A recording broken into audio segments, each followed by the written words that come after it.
한 3천 내다가 갑자기 1억으로 뛰어버리고 그때 헉 하셨던 분들 많거든요. 근데 그 시기가 또 다시 온다고 생각하시기 때문에 문제를 남겨주시면 답은 저희가 찾겠습니다. 요즘 박세무사에게 이 이슈 때문에 문의한 분도 많고 이 상담이 많아져가지고 네. 저희가 일정 조율하는데 조금 애로가 있는데 박세무사뿐만 아니라 다른 세무사들한테도 많이 들어오지 않을까 하고 생각을 하지만 사실 이 부분은 전문가가 아니면 조금 접근하기는 어려운 것 같아요. 네, 거창한 그렇지는 않은데 많이 해본 사람들이 빠르게 하는 건 있지만 다 할 수 있긴 하죠. 그렇죠. 할 수는 있지만 이제 경험이 많으냐 적으냐의 차이인데 그렇죠. 경험이 내용은 많은 포인트인 것 같아요. 이제 집을 지금 가장 어떻게 자녀에게 승계를 하냐, 증여를 하냐, 혹은 집을 팔아야 되냐 이런 얘기하는데 꼭 부동산 업자가 된 것 같은데 자 어떤 문의로 오시나요?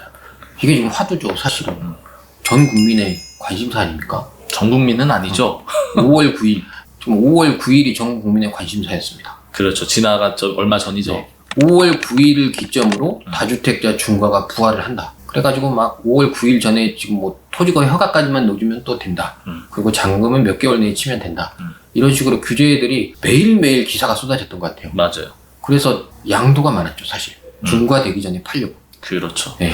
자, 그러면 결국에는 이렇게 문의가 많은 건 결국에는 세금 때문이냐 이렇게 질문이 귀결이 됐는데요. 네. 세금 때문입니다, 사실은. 아니, 중과가 부활하면 그 기본세율 받던 게 82%까지 올라가는 거예요. 그렇죠. 최대 그 정도 네, 계속 3주택자 이상 되면. 아니, 그러면 벌어서 80% 세금 어떻게 내냐고. 그렇죠. 그렇기 때문에 빨리 그 안에 양도하시려는 분들이 많이 움직임이 있었고, 근데 사실 많이 되지도 않았어요. 왜냐면 이게 양면의 칼인데, 팔려는 사람이 있으면 살려는 사람이 있어야 되잖아요. 근데 살려는 사람 입장에서는 이게 규제가 또 너무 많아요. 내가 직접 거주하지 않으면 허가가 안 납니다. 살 때. 내가 사서 들어가야 돼요. 그리고 대출이 2억까지 밖에 안 나와. 그러면 내가 나머지 현금을 들고 있어야 돼. 이런 분이 뭐 많이 있겠습니까? 그러려면 내 걸 또 팔고 와야 되거든요. 만약에 돈이 생기려면. 이제 현금 많으신 분들은 괜찮지만 자기 걸 팔고 와야 되는데 또 자기 것도 살려는 사람은 또 이 조건을 맞춰야 돼. 그렇기 때문에 거래가 또 많지는 않았어요. 자, 그렇다면 이제 이 영상을 찍는 시점은 당연히 5월 9일이 지났고, 그럼 5월 9일에 대한 부분이 이제 끝났으니, 이제 상담이 줄 거냐? 이렇게 얘기가 될 것 같은데, 그렇지는 않다. 그렇지 않습니다. 왜 그럴까요? 또 하나의 날 기준이 6월 1일이에요. 이것도 역시 얼마 남지 않았습니다. 네. 6월 1일은 뭐냐면 이제 재산세랑 종부세 기준일입니다. 이날 주택을 누가 갖고 있느냐에 따라서 그 사람에게 과세가 되는 거거든요. 그래서 다주택자 이런 분들은 이전에 또 처리하고 싶어 합니다. 그래서 이 수요가 또 있고 그럼 6월 1일이 지나면 없냐? 그건 아니에요. 그 뒤에도 내년 6월 1일이 또 있잖아. 내년 6월 1일 전에 처리를 해야 되는 이유는 지금 막 계속 말이 나오고 있거든요. 종부세에 대해서 어떻게 하겠다. 더 강화된 쪽으로 네. 갈 수도 있다. 장기 말이 보유 나오죠. 공제 없애주는 거 뭐 이런 거 바뀐다는 기사 계속 나오고 또 종부세를 이제 예전처럼 얼마 되지도 않았어요. 이게 완화된 게. 그 전처럼 돌아가면 지금 영상 보시는 분들 느끼시는 분들이 있을 거예요. 한 3천 내다가 갑자기 1억으로 뛰어버리고 맞습니다. 그때 헉 하셨던 분들 많거든요. 근데 그 시기가 또 다시 온다고 생각하시기 때문에 지속적으로 이제 뭐 내년 6월 1일까지 또 정리 수순을 밟아가실 것 같습니다. 자, 그렇다는데 일반 매매보다 그러면은 이제 증여가 많아질 것이냐 이렇게 조금 고민이 될 것 같아요. 예전에는 그래도 이제 제3자에게 양도하는 경우, 즉 매도하는 경우가 많지 않았나요? 네, 그렇죠. 그러니까 원래는 이제 다주택자 피하는 거는 제3자한테 그냥 팔아서 현금화하고 그렇죠. 그렇게 가면 해피하잖아요. 근데 지금 상황은 이제 그게 안 되는 거거든요. 아까 말씀드린 그런 규제나 수요. 네, 취득세에 대한 문제라든가 이런 분들이 컸기 때문에 매매를 못해서 최근에는 이렇게 안 되겠다. 그러면 자녀가 무주택자니 자녀들한테라도 이전을 시켜서 1주택자로 찢어져야 되겠다. 이런 형태의 거래들이 이제 많이 준비되고 실행됐습니다. 그렇죠. 그래서 이 시기가 지나면 네. 계속 이 규제가 계속 있겠냐, 또 몇 년 지나면 풀리지 않겠냐, 그럼 다시 또 올라간다.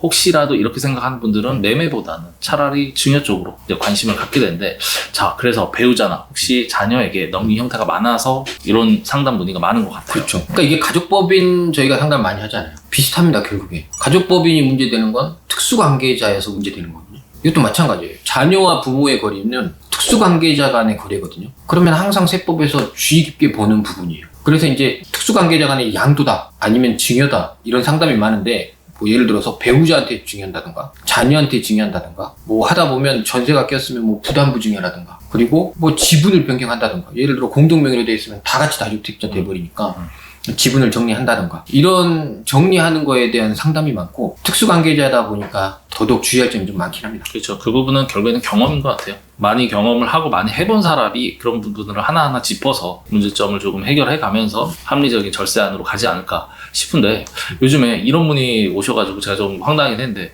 인터넷이나 이런 데 봤더니 증여해야 될 것 같아, 증여가 나한테는 맞는 것 같아, 네. 그래서 그냥 증여하면 되지 않나요? 네. 그리고 끝나는데 네. 그렇게 되면 사실 절세가 얼마나 됐을까, 어떤 효과가 있을까에 대해서 잘 못 느끼는 분들이 많아요. 그리고 주의사항도 있잖아요. 맞습니다. 이 부분을 한번 좀 정리해 주시죠. 근데 요즘에 진짜 화두는 증여세도 증여세지만 취득세가 커요. 취득세가 12%입니다. 12%면 집이 10억이라고 치면 1억 2천이에요.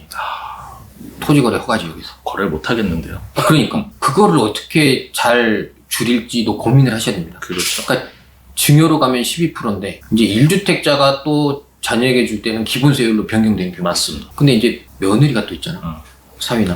그럼 배우자한테 주면 남이니까 12%가 아니냐? 그게 아니라 오히려 12%예요. 그렇죠. 그러니까 이게 12% 취득세가 요즘에 가장 큰 허들이고, 그 다음은 이제 증여세나 양도세인데, 증여세 같은 경우에는 가액이 중요합니다. 지금 이번에 막 나오잖아요. 저가로 양도하고 저가로 증여하면 가만두지 않겠다는 기사를 지금 읽고 거의 협박을 지금 받고 있는데, 저는 그거 보면서 아니 남한테 팔지도 못하는데 자녀한테 주지도 못하라는 거야?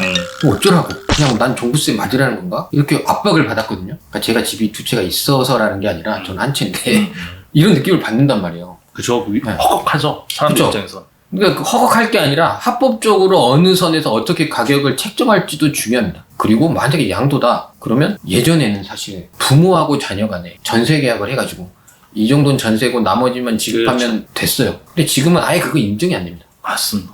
그 질문도 많이 있으세요. 안 돼, 안 돼. 10억짜리인데 전세 7억이니까 3억만 주고 하면 되지 않을까요? 이 그렇죠. 얘기도 하죠. 그러면서 이제 전세로 부모님이 살고 이렇게 하는 건데, 그게 이제 순진한 생각이에요. 요즘에는 지방세가 더 무섭거든요. 국세보다. 지방세에서는 인정을 안 해줍니다. 그냥 그건 안 돼요. 그건 증여입니다 하고 12% 그냥 때리는 거야. 네. 그래서 그런 구조는 안 되고, 이제 그런 건 좀 잘 설계를 해서 부모의 자금 여력이나 자녀의 자금 여력을 봐서 실제적으로 현금 흐름이 흘러가지 않으면 인정해주지 않는다. 그렇죠. 이런 부분이 또 핵심이고. 일단 이게 뭐 상담에서는 구체적으로 나오는 얘기지만 네. 사실 영상에서 모든 것을 다 그쵸. 일일이 너무- 얘기하기에는 조금 애로가 있고, 또 한 잘못 시간을 해도 제가 이야기를 다 그러니까 못할까. 잘못 오해하는 경우도 있는데, 네. 결국에는 이제 단순히 세금을 회피하고 절세하는 것보다도 구조적으로 설계를 잘 해서 그럼요. 가면은 정말 기대 이상의 효과를 얻을 수 있다는데, 맞습니다. 자, 그래도 맛은 좀 보여주시죠. 맛이요? 네. 그러니까 일단은 무리한 방법을 쓰시면 안 돼요. 그러니까 눈속임은 안 됩니다, 사실. 그럼요.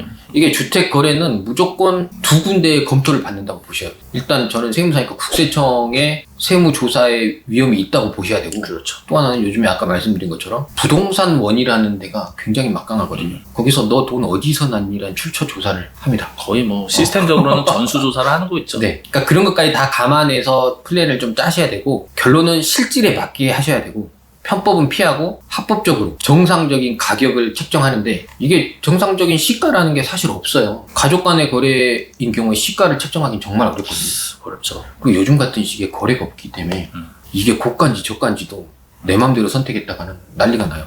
그렇죠. 그래서 최대한 감정을 저희는 활용하고, 그래서 정당한 가격을 결정하고, 그다음에 그 가격 내에서 플랜을 짜서 뭐 증여도 하고 양도도 하고 이런 걸 잘 섞으면 도움은 충분히 된다고 판단되고 있습니다. 사실 박세무사 입장에서는 다른 데서 상담을 받아서 한 요 정도 하면은 세금이 요만큼 나오면 되는데, 혹시 더 줄일 수 있느냐, 혹은 더 좋은 안이 있느냐, 이렇게 해주면 정말 땡큐죠. 그렇게 오시면 편하기는 하겠죠. 그렇죠. 왜냐면 효과를 정확하게 보여줄 수 있고 네, 맞습니다. 하는데, 어찌됐든 뭐 이미 상담을 다른 곳에서 받았거나, 근데 불구하고 더 나은 방법을 찾는다든지 아니면 처음 신규로 시작을 하시면서 궁금한 부분이 있다면 한번 문의를 남겨주시고요. 일단 오늘 다주택자들과 관련해서 이야기를 나눴습니다. 자, 오늘의 한 줄평 하신다 그러면 탈세가 아닌 절세를 하셔야 됩니다. 이론이 아니라 경험입니다.